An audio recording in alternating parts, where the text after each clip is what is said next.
کہ دجال اس وقت کہاں ہے۔ 15-16 کتابیں جو حدیث کی ہیں، سب میں وہ حدیث موجود ہے جو اس وقت میں نے رکھی، ویسے تو سینکڑوں کتابوں میں ہے۔ یہ صحیح مسلم شریف کے اندر کتاب الفتن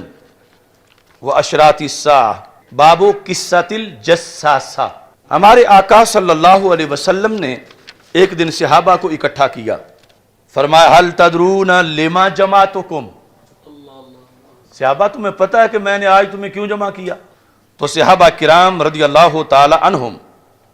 ان کا جواب یہ تھا، کہتے ہیں اللہ و رسولہ اعلم، اللہ و رسولہ اعلم، یعنی ہمیں کیا پتا، اللہ جانے اور اللہ کے رسول صلی اللہ علیہ وسلم جانے، یعنی بہتر اللہ اور اللہ کے رسول علیہ السلام جانے۔ نبی اکرم صلی اللہ علیہ وسلم نے فرمایا انی واللہ ما جمعتکم لرغبت ولا رہبہ، یعنی عجیب وجہ بیان کی، یہ سارے اجتماعات میں سے منفرد اجتماع تھا۔ سرکار فرماتے ہیں آج میں نے نہ تمہیں رغبہ کے لیے بلایا ہے نہ رہبہ کے لیے بلایا۔ ثم قال، پھر رسول پاک صلی اللہ علیہ وسلم نے فرمایا لیکن جمعتکم، لیکن میں نے آج تمہیں جمع کیا ہے دجال کے موضوع پہ بات کرنے کے لیے۔ جس دن یہ گفتگو ہوئی اس سے پہلے بھی رسول پاک صلی اللہ علیہ وسلم کئی بار دجال پر گفتگو کر چکے تھے، لیکن آج ایک عینی گواہ ملا، عینی چشمدید آئی وٹنس جو دیکھ کے آیا تھا، اور جب دیکھ رہا تھا تو اس وقت نصرانی تھا، اب آ کے صحابی بن چکا تھا، اور اس نے جو کچھ بتایا سرکار نے پھر اپنی زبان سے مجمع کو سنایا، اور سنا کے بتایا دیکھو جو میں کہتا تھا وہی بالکل یہ بھی بتا رہا ہے۔ تو حضرت تمیم داری رضی اللہ تعالی عنہ سرکار نے فرمایا، ان کا خود تعارف کرواتے ہوئے فرمایا کان رجلا نصرانیا، وہ کرسچن بندہ تھا، فجا، وہ آیا ہے، واسلم، اور اس نے اسلام قبول کر لیا ہے، وحدثنی حدیثا وافق الذی کنت احدثکم بہ عن المسیح الدجال، اس نے مجھے وہی بات بتائی ہے کنت احدثکم بہ جو میں تمہیں بتایا کرتا تھا، یعنی پاسٹ کانٹینیو، ماضی استمراری، بار بار جو میں تمہیں بتایا کرتا تھا اس نے وہی بات آ کر مجھے بتائی ہے۔ کس کے بارے میں؟ مسیح دجال کے بارے میں، کہ تمیم داری کہتے ہیں انہ راکب فی سفینۃ بحریہ، وہ ایک بحری جہاز میں، اس جہاز میں وہ بیٹھے تھے، ما 30 رجلا من لخم، اور 7 لخم قبیلے کے 30 بندے تھے، وجزام، اور جزام قبیلے کے، یہ خود ہیں حضرت تمیم داری رضی اللہ تعالیٰ عنہ، اور 30 اور بندے بھی ہیں، ان کی بھی ملاقات دجال سے ہوگی، اور یہ جو 30 ہیں یہ لخم اور جزام کے ہیں۔ فلائب بہم الموج شہرا فی البحر، دوران سفر رستہ بھول گئے، یا اتنی طغیانی تیز تھی کہ اس جہاز کو کنٹرول کرنا یا اپنے راہ پہ رکھنا ان کے بس میں نہ رہا، اور کہیں سے کہیں پہنچ گیا، 1 مہینہ یہ اسی میں موجود رہے، یعنی کوئی جو بھی انہوں نے سامان کھانے کا رکھا ہوا تھا اس میں، مہینہ تک انہیں پتہ ہی نہیں چلتا تھا کہ ہم نے جانا کس طرف ہے، یعنی اتنا دور پانیوں میں وہ جہاز ان کو لے کے چلتا پھرتا رہا۔ بالآخر مہینے کے بعد ایک جزیرے کے پاس ان کا جہاز پہنچا، یعنی جہاں سمندر کے اندر تھوڑی سی انہیں خشک جگہ نظر آئی، تو وہاں جس وقت یہ پہنچے، فَأَرْفَوْا إِلَى جَزِيرَةٍ حِينَ تَغْرُبُ الشَّمْسِ، سورج غروب ہونے کا وقت تھا، اور یہ مہینہ اپنے وطن سے دور اس جزیرے کے پاس یہ پہنچے، اور یہ گفتگو سرکار صحابہ کے سامنے فرما رہے ہیں، یعنی ہمارے لیے اس لیے اس کا ایک حرف قطعی ہے کہ رسول پاک صلی اللہ علیہ وسلم نے اس کو خود بیان کیا، ہم نے تو سرکار کے لفظوں کو دیکھنا ہے۔ فَجَلَسُوا فِي أَقْرُبِ السَّفِينَةِ، یہ اقرب اور اقرب دو طرح پڑھا جا سکتا ہے، تو اس طرح آج بھی ہے کہ بڑے جہازوں میں پھر چھوٹی چھوٹی کشتیاں بھی رکھی جاتی ہیں کہ کہیں حادثہ ہو تو ان کو استعمال کر لیا جائے، تو جزیرے کے قریب جا کر، یعنی آگے جب جہاز کا مزید قریب ہونا، پانی گہرا نہ ہونے کی وجہ سے مشکل ہوا، تو چھوٹی کشتیوں میں بیٹھ کر یہ جزیرے میں داخل ہوئے۔ فَلَقِيَتْهُمْ دَابَّةٌ، جب یہ جزیرے میں داخل ہوئے تو سامنے ایک جانور کھڑا تھا، احلب، جس کے بال بڑے موٹے موٹے تھے، وہ کثیر الشعر تھا، لا یدرون ما قبلہ من دبرہ، یعنی اتنے زیادہ بال تھے کہ یہ پہچاننا مشکل تھا کہ اس کا اگلا پاسا کون سا ہے اور پچھلا کون سا ہے، منہ کدھر ہے، اس کی پشت کدھر ہے، یعنی اتنے اس جانور پر بال تھے، لیکن بولی انسانی بولتا تھا۔ اور اس کا باقاعدہ قرآن میں ہے، اس کو دابۃ الارض کہتے ہیں، اس کا قرآن میں ذکر ہے، تو یہ دابۃ الارض وہاں موجود تھا۔ صحابہ کرام رضی اللہ تعالی عنہم نے جب اس کو دیکھا کہ یہ عجیب چیز ہے، اس جیسا آگے کبھی جانور دیکھا نہیں، قالوا ویلک ما انت، انہوں نے کہا تو تباہ ہو جائے، تو ہے کیا؟ ما انت قالت انا الجساسہ، اس نے کہا میں جساسہ ہوں، میرا نام جساسہ ہے۔ جساسہ جاسوس، یعنی میں دجال کی خبر دینے والی ہوں، میں جساسہ ہوں۔ یہاں پھر یعنی دو طرح کی حدیثیں ہیں، کہ دوسری حدیث میں ہے کہ جب صحابہ نکلے تو آگے ایک عورت کھڑی تھی جزیرے میں، اور اس میں ہے کہ یہ دابۃ الارض تھا، تو تطبیق جو ہے وہ یہ کی کہ یعنی وہ دجال کے دو ذرائع تھے، ایک وہ عورت وہ علیحدہ ہے، اور یہ دابۃ الارض علیحدہ ہے۔ اب یہ کوئی قصہ کہانی نہیں، یہ زبان رسالت سے بیان ہونے والا ہے۔ تو رسول اکرم صلی اللہ علیہ وسلم ارشاد فرماتے ہیں، ان سے گفتگو میں کہا انطلقوا الی ھذا الرجل فی الدیر، کہ یہ جو جزیرہ ہے اس کے اندر ایک گرجا ہے،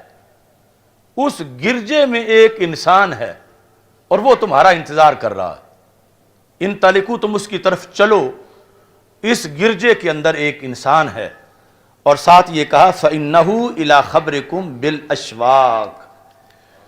اسے بڑا شوق ہے کہ تو اس سے بات کرے۔ یہ پھر یعنی چونکہ اس کے ریلیشن تھے اس کے ساتھ، دابۃ الارض تھا،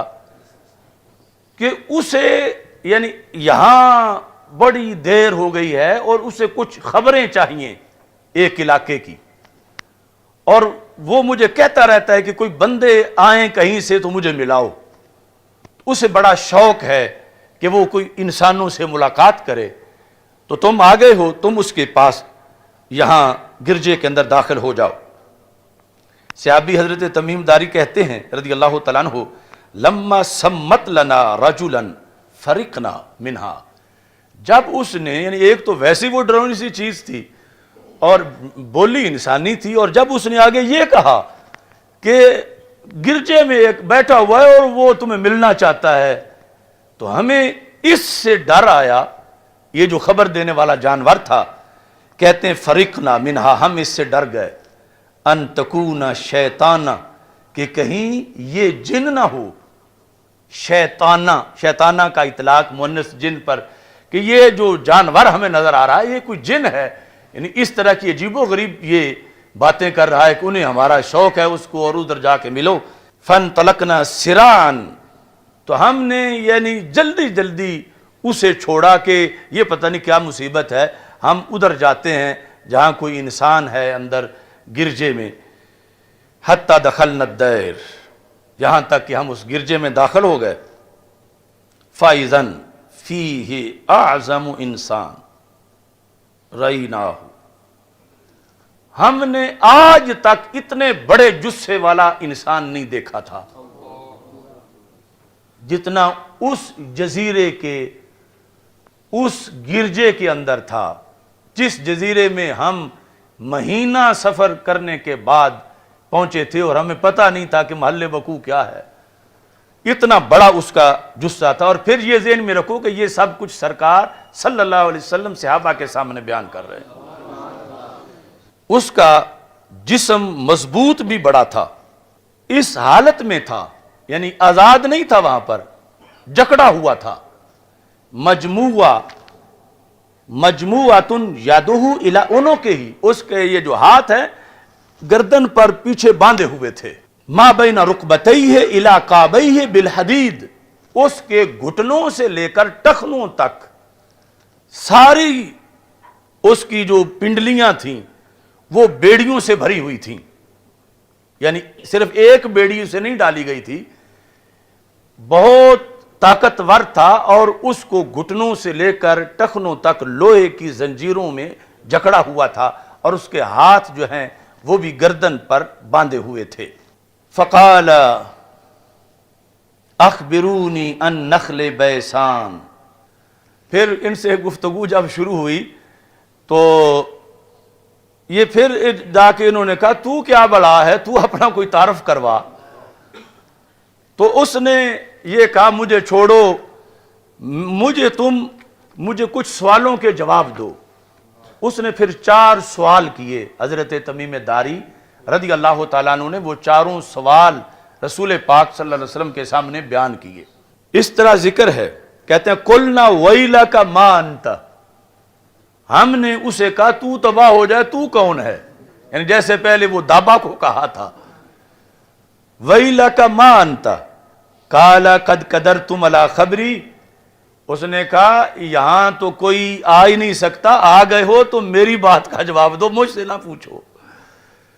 قد قدرتم علی خبری یعنی مجھ سے مل لینا یہ کوئی آسان بات نہیں ہے۔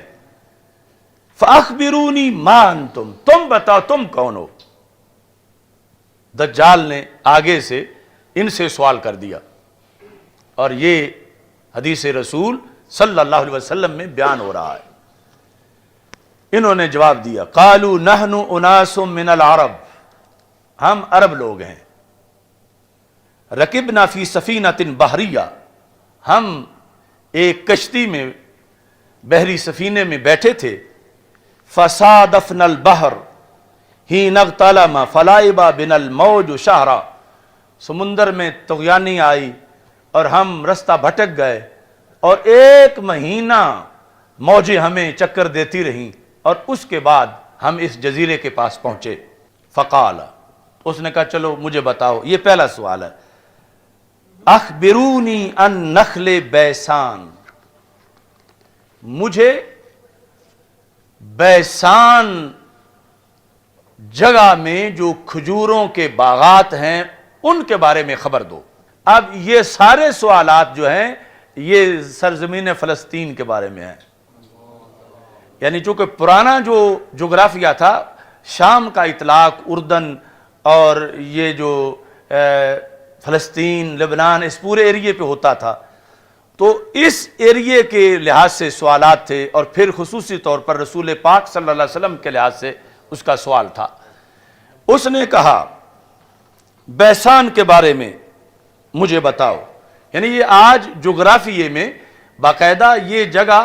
نامزد ہے، پہچانی جاتی ہے، میرے پاس اس کی تصویر بھی ہے، اور عربی جو اس وقت کے عرب ہیں انہوں نے کتابوں میں وہ تصویر چھاپی ہوئی ہے کہ یہ پوچھا تھا دجال نے اس وقت حضرت تمیم داری رضی اللہ تعالیٰ عنہ سے، بیسان، یہ لفظ آپ بھی پکا لیں سین کے ساتھ، بیسان کے بارے میں بتاؤ مجھے۔ اس سے کہا بیسان کے بارے میں تم کیا پوچھنا چاہتے ہو، یعنی بیسان کے بارے میں سوال کے کئی مطلب ہو سکتے ہیں، تم کو کیا چیز تمہیں مطلوب ہے کہ بیسان کا ہم کیا بتائیں تجھے، مجھے یہ بتاؤ حل تثمر، کیا وہاں کھجوریں پھل دے رہی ہیں؟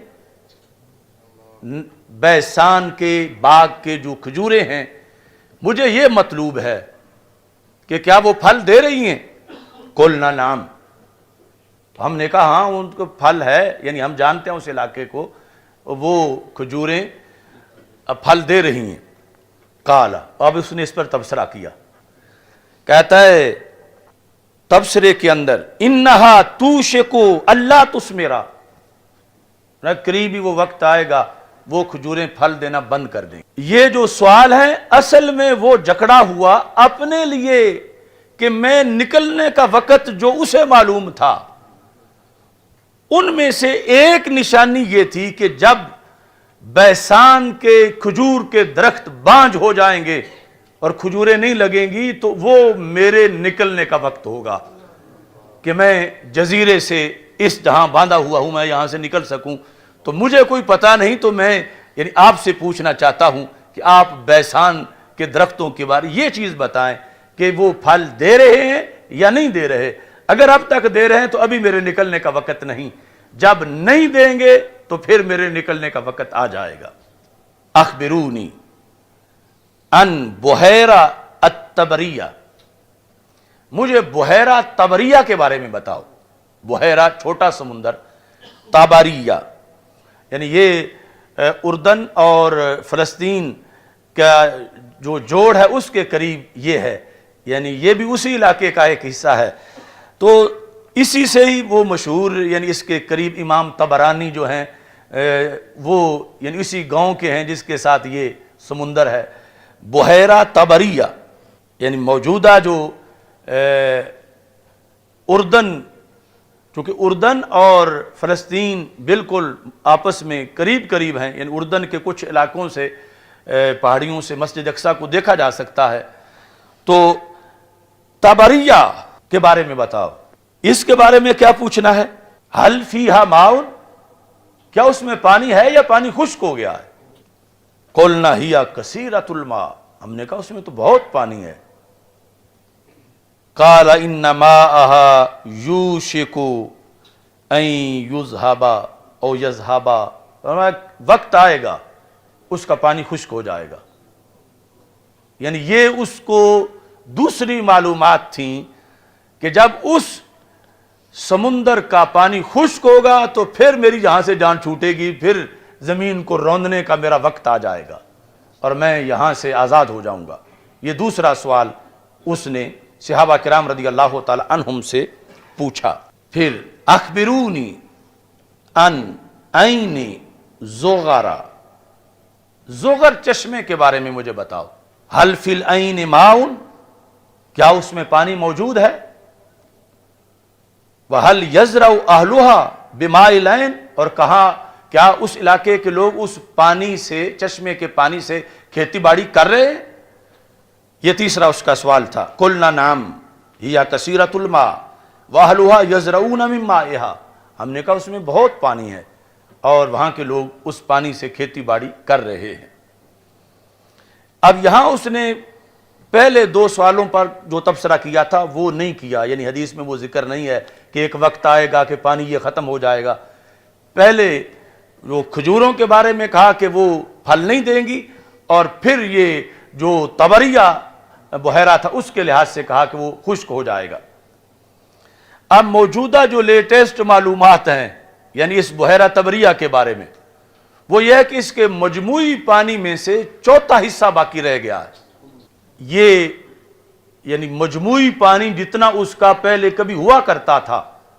سمٹتے سمٹتے سمٹتے نیچے آتے آتے آتے چوتھا حصہ پانی رہ گیا ہے۔ یہ جو نہایت العالم کے اندر بھی اس کی تصویر دی ہوئی ہے، اور بھی جو لیٹسٹ اس وقت عرب کی کتابیں ہیں، چونکہ وہ یعنی ایسا نہیں کہ کوئی زمین پہ نامعلوم جگہ ہو، یہ جو علامتوں والی ہے یہ معلوم جگہ ہیں، اور یہ بھی یعنی فلسطین کے ایریے کا وہ جو کھجوروں والا باغ ہے وہ بھی فلسطین کا، اور یہ بھی اس سے اٹیچ جگہ ہے۔ تیسرا زغر وہ بھی اسی علاقے کا ہے۔ اب چوتھا سوال، اخبرونی عن نبی الامیین، نبی الامیین، امیوں کے نبی کی مجھے خبر دو۔ ایک تھا نا نبی امی کی، امی کو نبی کی صفت بنایا جائے، اس نے کہا امیین کے نبی، یعنی عربوں کے جو نبی ہیں صلی اللہ علیہ وسلم ان کے بارے میں تم مجھے خبر دو۔ ما فعل، کیا بنا ان کا، کیسی رہی نبوت ان کی، یعنی ما فعل انہوں نے کیسے اپنی نبوت کا نظام چلایا۔ تو کہتے ہیں کہ قلنا، ہم نے کہا قد خرج من مکہ ونزل بیثرب، کہ مکہ مکرمہ سے تو وہ نکل آئے ہیں، ہجرت کر لیا انہوں نے، اور یثرب میں اس وقت وہ رہتے ہیں۔ یعنی تمیم داری بھی چونکہ ایک جنرل معلومات تھی، کلمہ تو پڑھا نہیں تھا اس وقت جب دجال سے ملاقات کر رہے تھے، تو کہا کہ وہ مکہ مکرمہ سے ہجرت کر کے مدینہ منورہ آ چکے ہیں یثرب میں۔ اس نے سوال کیا، یہ پھر رسول پاک صلی اللہ علیہ وسلم کے بارے میں جو چوتھا سوال تھا، اسی کے اندر پھر یہ سوال ہے، اقاتلہ العرب، کیا عربوں نے ان سے لڑائی لڑی، عربوں نے ان سے جنگ کی، ان کا رستہ روکا؟ قلنا نعم، ہم نے کہا ہاں عربوں نے ان سے لڑائیاں لڑیں۔ اس نے پھر آگے سوال کیا کیف صنع بہم، تو پھر یہ جو حضرت محمد صلی اللہ علیہ وسلم ہیں، انہوں نے ان عربوں کے ساتھ کیا سلوک کیا جب انہوں نے ان کا رستہ روکا، ان سے جنگیں کی، تو انہوں نے ان کا کیا کس طرح سلوک کیا ان کے ساتھ؟ فَأَخْبَرْنَاهُ أَنَّهُ قَدْ ظَهَرَ، ہم نے کہا عربوں پر تو وہ غالب آ گئے۔ لفظ یہ تھے قد ظہر علی من یلیہ من العرب وَأَطَاعُوهُ، کہ جو بھی عرب کے ایریے ان کے قریب قریب تھے ان پہ وہ غالب آ گئے ہیں اور عربوں نے ان کی اطاعت کر لی ہے۔ اب یہ جملہ ہے جو کہ ایک تاریخی جملہ ہے، یعنی جس جملے کی توقع نہیں کی جا سکتی تھی دجال سے، مگر آمنہ کے لال صلی اللہ علیہ وسلم کی شان رب اس کی زبان سے بھی بیان کروا رہا۔ جس طرح وہ شیطان نے بھی آیت الکرسی کا درس دے دیا تھا، تو سرکار نے فرمایا ان الکذوب قد یصدق، بڑا جھوٹا بھی کبھی سچ بول جاتا ہے۔ دجال تھا مگر پھر بھی یہ جملہ بول گیا جب پتہ چلا کہ عربوں سے جنگیں ہوئی ہیں، عربوں پہ وہ غالب آ گئے ہیں، عربوں نے ان کی اطاعت کر لی ہے، تو کہتا اما ان ذالک خیر لہم، یہی عربوں کے لیے بہتر تھا۔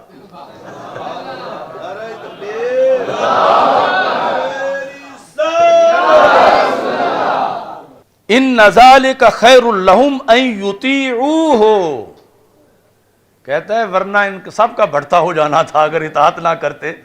تو یہ ان کے لیے بہتر تھا کہ انہوں نے اطاعت کر لی ہے۔ اور ویسے بھی یعنی جو ویسے کامیابی ہے آخرت کے لحاظ سے وہ بھی یحتمل انہ من باب الصرف صرفہ اللہ تعالی عن الطعن فیہ والتکبر علیہ کالمغلوب علیہ والماخوذ علیہ فلا یستطیع ان یتکلم بغیرہ تائیدا لنبیہ صلی اللہ علیہ وسلم۔ فرمایا یہ رب کا تصرف تھا کہ اتنا بڑا متکبر کہ جو کہ کہے گا میں اللہ ہوں، میں رب ہوں، رب نے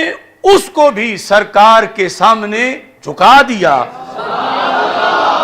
کہ اس جزیرے کے اندر بھی جہاں بظاہر سرکار کا کوئی غلام نہیں ہے کہ وہ سرکار کی توہین نہ کر سکے اور سرکار پر تنقید نہ کر سکے، یہ رب نے اس کا دل پھیر دیا کہ اگرچہ وہ جو بھی تھا لیکن اس جگہ اس نے یہی کہا کہ عرب اچھے رہے ہیں جو انہوں نے رسول پاک صلی اللہ علیہ وسلم کی اطاعت کر لی ہے۔ اب اس نے کہا چلو میں اپنا بھی بتا دیتا ہوں، وَإِنِّي مُخْبِرَكُمْ أَنِّي، میں تمہیں اپنا بتاؤں میں کون ہوں؟ کہتا انی انا المسیح، یعنی اس نے کہا کہ میں ہوں مسیح، یعنی خود تو اپنے آپ کو دجال نہیں کہتا تھا، یعنی اس نے صرف مسیح کا لفظ بولا اپنے بارے میں، انی انا المسیح، یعنی مسیح دجال، میں وہ دجال ہوں، مسیح دجال۔ وَإِنِّي یوشک ان یؤذن لی فی الخروج، وقت تھوڑا ہی رہ گیا ہے مجھے نکلنے کی اجازت دی جائے گی۔ یعنی یہ وہ تھوڑا مطلب یہ ہے کہ صدیاں بیت گئیں اس کو اس جزیرے میں، اس گفتگو کے وقت تک بھی، جو کہ پہلے نبیوں کے زمانے میں بھی جو پیدا ہوا تھا اور اسی جزیرے میں تھا، اور اب اس کو اگر مثال کے طور پر حضرت آدم علیہ السلام کے بعد سے لے کر اس کو 70-80 صدیاں گزر گئی ہیں، تو اب تو اس کے لیے پھر تھوڑا ہی تھا پیچھے کہ اب میرا پیچھے جو ہے وہ تھوڑا سا زمانہ رہ گیا ہے، یا پہلے سارے انبیاء کے زمانے کے لحاظ سے کہتا بس تھوڑا سا زمانہ رہ گیا میرا، تو میں اس میں اب باہر نکلوں گا۔ ان یؤذن لی فی الخروج، مجھے اذن دیا جائے گا، یعنی جو اللہ کے نزدیک طے ہے، یعنی اسے یہ پتہ ہے کہ یہ جو میرے سنگڑ مجھے مارے ہوئے ہیں یہ اللہ کے حکم سے کھلنے ہیں، اور پھر جو ہے وہ میں نے زمین میں دوڑنا ہے۔ فاخرج فاسیر فی الارض، میں زمین میں سیر کروں گا۔ فلا ادعو قریۃ الا حبتھا فی 40 لیلۃ، 40 راتوں میں پوری زمین کور کر جاؤں گا۔ کوئی ایک بستی بھی ایسی نہیں ہے غیر مکہ و طیبہ، مکہ مکرمہ اور مدینہ منورہ کے سوا، یعنی یہ اس کو بھی معلومات پوری تھیں اس وقت بھی کہ جو اس کے ساتھ ہونا ہے جب اس نے آنا ہے، جو سرکار دو عالم صلی اللہ علیہ وسلم پہلے صحابہ کو بتا چکے تھے۔ کہتا ہے کہ میں فلا ادعو قریۃ، میں کوئی بستی نہیں چھوڑوں گا، نکرہ تحت النفی، ہر بستی میں جاؤں گا، ہر بستی جاؤں گا سوائے مکہ مکرمہ کے اور مدینہ منورہ کے۔ وہ کیسے ہیں؟ کہتا ہما محرماتان علیہ، وہ دونوں مجھ پہ حرام ہیں، ان کا میں بھی احترام کروں گا، ادھر میں نہیں اندر داخل ہو جاؤں گا، میں باہر رہوں گا۔ کہتا کلما اردت ان ادخل واحدا، حرمین میں سے جس حرم میں بھی میں داخل ہونے کا ارادہ کروں گا، ویسے جائے گا تو ضرور، اس کا ذکر بھی سرکار دو عالم صلی اللہ علیہ وسلم نے فرمایا کہ وہ احد کے پیچھے ایک پہاڑ ہے جہاں آ کر وہ ڈیرا لگائے گا، اور اتفاق سے اس کے لیے ایک محل بھی وہاں بنا دیا گیا ہے اس کی آمد سے پہلے۔ تو وہاں جا کر کہتا ہے کہ جب بھی میں پھر ارادہ کروں گا دن رات میں 24 گھنٹوں میں کہ میں اندر داخل ہو جاؤں، تو پھر کلما اردت ان ادخل واحدا منہما استقبلنی ملک بیدہ السیف سلطا، تو آگے فرشتہ کھڑا ہوگا اور اس کے ہاتھ میں تلوار وہ ہوگی جو نیام سے باہر ہوگی، تو اس واسطے میں پیچھے ہٹ جاؤں گا، کیونکہ اگر آگے گیا تو فرشتہ تلوار مار کے میرا خاتمہ کر دے گا۔ تو یہ سیکورٹی ہے مدینہ منورہ کی اور مکہ مکرمہ، یعنی کہاں یہ نظام اور کہاں آج کے لولے لنگڑے سائنسدان اور ان کے ماننے والے، کون سی ٹیکنالوجی فضاؤں پہ پہرا دے سکتی ہے کہ دجال مانتا ہے کہ مدینہ مدینہ ہے، مکہ مکہ ہے، یعنی یہ نہیں کہ کوئی چوکیاں نیچے بنا کے فورس کھڑی ہوگی اندر نہیں داخل ہونا، پاسپورٹ چیک کراؤ۔ دجال جیسا جو اتنا بڑا شیطان، اتنا بڑا مکار اور خود اپنے آپ دجال، اس کے پاس کوئی ایسی چال نہیں کہ اندر داخل ہو سکے۔ فرشتے جو ہیں وہ ضرور تاڑ لیں گے اس کو، اور تان لیں گے پھر اگر آ گیا سامنے تو۔ یہ کہتا ہے یسدنی عنہا، وہ مجھے روک لیں گے، یعنی یہ جزیرے میں بند اس وقت بھی اسے یہ پتا تھا، اور اتفاق سے یہ ساری باتیں رسول پاک صلی اللہ علیہ وسلم پہلے صحابہ کو بتا چکے تھے، اور اب سرکار خوش ہو رہے تھے، دیکھو صحابہ جو میں نے کہا تھا وہی بات نکلی ہے نا، کہ یہ تمیم داری نے اس سے سن کے آ کر بتائی ہے جو میں ادھر تمہیں بتاتا تھا، یعنی میری معلومات، یہ سرکار کو خوشی ہے کہ، اور یہ دعویٰ کیا، فرمایا کسی نبی نے دجال کے بارے میں وہ کچھ نہیں بتایا جو میں نے بتایا ہے۔ پھر کہتا وَإِنَّ عَلَى كُلِّ نَقَبٍ مِّنْهَا مَلَائِكَةٌ، یہ جو انتظام ہے نا کسی ایک گیٹ پر نہیں، مدینہ منورہ کے ہر داخلی رستے پر یہی ہے شرع۔ کل نقب، جس طرح یہ اردو میں نقب لگانا، تو یعنی داخلے کے لیے جو بھی کوئی گیٹ ہے اس پر یہ صورتحال ہے۔ ملائکہ یحرسونہا، جو گارڈ ہیں وہاں پر حفاظت کر رہے ہیں، وہ مجھے آگے نہیں جانے دیں گے۔ جب رسول پاک صلی اللہ علیہ وسلم نے یہ حدیث بیان کی تو سرکار بیٹھے ہوئے تھے منبر پر، تو صحابہ جو ہیں وہ لفظوں کی ویڈیو بناتے تھے۔ تو صحابہ کہتے ہیں کہ جس وقت رسول پاک صلی اللہ علیہ وسلم اس جگہ اس بیان تک پہنچے، قال رسول اللہ صلی اللہ علیہ وسلم، اور آگے جملہ حالیہ ہے، کہا نبی اکرم صلی اللہ علیہ وسلم نے، اور حال یہ ہے کہ سرکار کیا کر رہے تھے،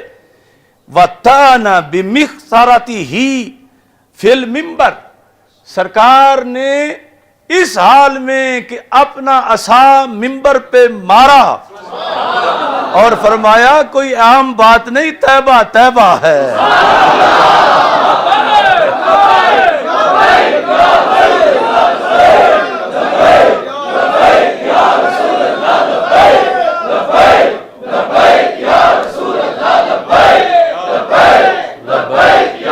یعنی یہ ہے صحابہ کی پوری یعنی ڈیوٹی اور ان کا کمال۔ ویسے تو صرف لفظ ہی بتا دیتے کہ سرکار نے پھر فرمایا کہ طیبہ طیبہ ہے، لیکن کہتے ہیں کہ سرکار نے اپنا عصا منبر پہ مار کے فرمایا ہاذہ طیبہ ہاذہ طیبہ ہاذہ طیبہ، یعنی 3 بار رسول پاک صلی اللہ علیہ وسلم نے فرمایا یہ میرا دار الہجرت، یہ طیبہ ہے، دجال کیسے داخل ہو سکے۔ یعنی یہ رسول پاک صلی اللہ علیہ وسلم نے منبر پہ اپنا عصا مار کے، مخصرہ یہ عصا ہے منبر پہ، یعنی اس سے بھی پتہ چلا کہ عصا ہاتھ میں ہونا اور پھر تقریر میں مار بھی لینا اس کو منبر پہ، یا پھر مکہ ہی مار لینا اس طرح، یعنی یہ اسی کا بعض نے یعنی مکہ کے ساتھ بھی ترجمہ کیا، لیکن جو زیادہ شارحین ہیں انہوں نے عصا کے ساتھ کیا کہ رسول پاک صلی اللہ علیہ وسلم نے منبر کی جانب میں اس طرح مارا، اور مار کے سرکار نے فرمایا ہاذہ طیبہ ہاذہ طیبہ ہاذہ طیبہ، یعنی تاکید کے لیے 3 بار رسول پاک صلی اللہ علیہ وسلم نے یہ ارشاد فرمایا۔ اب جس وقت یہاں پہنچے فقالا، تو رسول پاک صلی اللہ علیہ وسلم نے فرمایا الا هل كنت حدثتكم، بتاؤ یہی میں بیان کرتا تھا نا تمہارے سامنے، الا هل كنت حدثتكم، كنت حدثت ماضی استمراری، یہی میں کہا کرتا تھا نا تمہیں، یہی میں حدیث بیان کرتا تھا۔ فقال الناس نعم، تو سب نے کہا ہاں بالکل یا رسول اللہ صلی اللہ علیہ وسلم۔ تو رسول اکرم صلی اللہ علیہ وسلم نے فرمایا انہو فی بحر الشام او بحر الیمن لا بل من قبل المشرق، فرمایا وہ جزیرہ وہ بحر شام میں ہے، یعنی بڑا عجیب انداز ہے، یعنی بیان کرتے کرتے سرکار پھر حکمت کے تحت مبہم کر گئے۔ کس طرح؟ فرمایا وہ بحر شام میں ہے یا بحر یمن میں ہے، یہاں پہنچ کر رسول اکرم فرماتے ہیں نہیں بلکہ وہ مشرق کی طرف ہے۔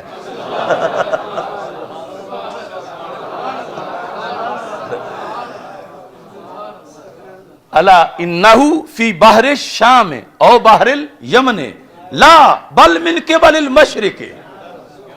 تو یعنی جو حکمت تھی کہ اس کو کچھ پردے میں بھی رکھنا ہے کہ جہاں وہ باندھا ہوا ہے، اللہ کی حکمت ہے کہ وہ چھپی ہوئی جگہ ہے۔ تو اس لحاظ سے یعنی اگرچہ آج دنیا بڑی ایڈوانس ہو چکی ہے تو ایسے جزیرے ابھی تک ہیں کہ یعنی جہاں انسانوں کی ان حالات میں بھی رسائی نہیں ہے، اگرچہ